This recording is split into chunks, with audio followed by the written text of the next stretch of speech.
was a tomboy growing up, and those personality traits have helped me be rather courageous at taking on things like repairing plumbing and electrical and fixing things. I like doing that. I'm fourth of 5 very competitive children.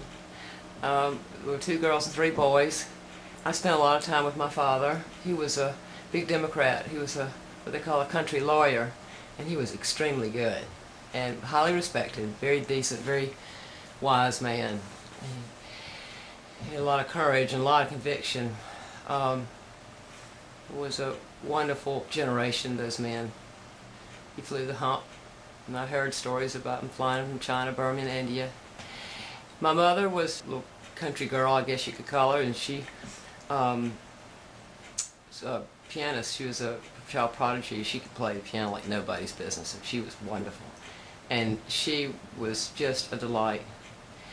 And she was a homemaker. She was also on the board of trustees during desegregation.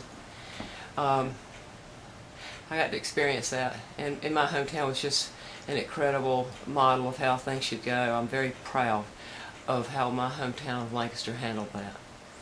We have just enormous respect for one another. Anyhow, so that's my upbringing. I used to go around with Daddy a lot, different political functions. He was on the board of trustees at Carolina, so we'd see all kind of people.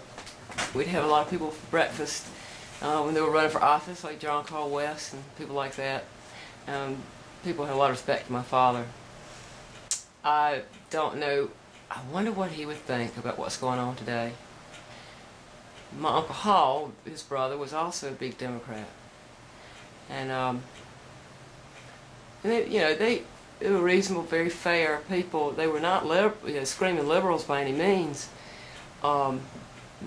Southern Democrats historically are real, I think, kind of moderate people.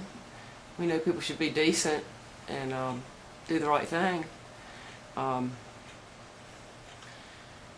So I don't recognize a lot of things the way I did when I was little, and I had a passion for politics since I was a child. I guess you couldn't help it. My father was a delegate to the 1968 convention, and boy, the stories I heard about that. Anyhow, if my parents ever came close to splitting up, which they never did, it was when my mother liked Goldwater and Nixon, and my father was not happy. That was interesting to hear that exchange.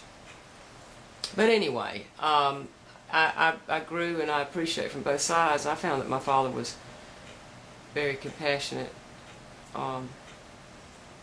He didn't have a lot of tolerance for greed, and he was a gentleman.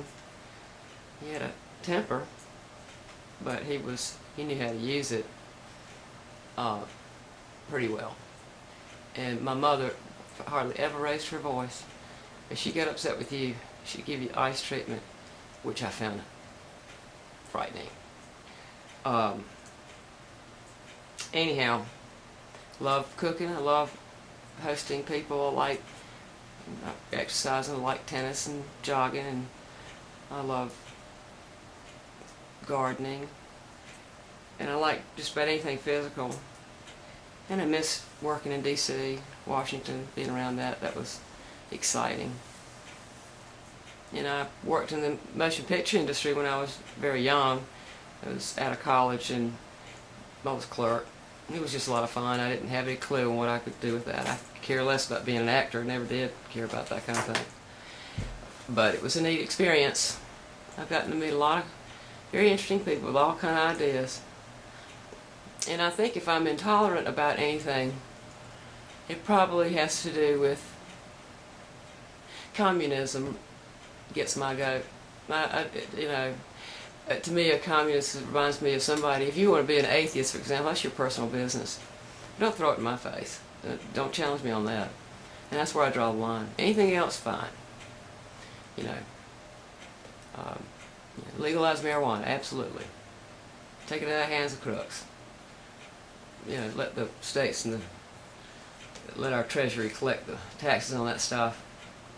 Not gonna make me go out and roll a joint. I don't like the way it makes me feel. But if somebody else wants to do it, that's fine. I'd rather have cars loaded with, I guess, stoned people than a bunch of drunks. So I know we need to have a certain amount of taxes, to contribute to. I wish that I could have a choice in where I could put my money. If there'd be like a list of agencies and things that I could decide, I'd like my money to go to the Department of Energy, or I'd like my money to go to Health and Human Services. I wish that we had an opportunity to contribute to agencies that we feel strongly about, at least some portion. I think that would be neat. And I think that we had a little more control in things, and consolidating some of the federal agencies, expanding commerce to include transportation, energy, education. That's what I'd do. I'd get rid of Homeland Security, Department of Homeland Security. I think it's a big old green monster.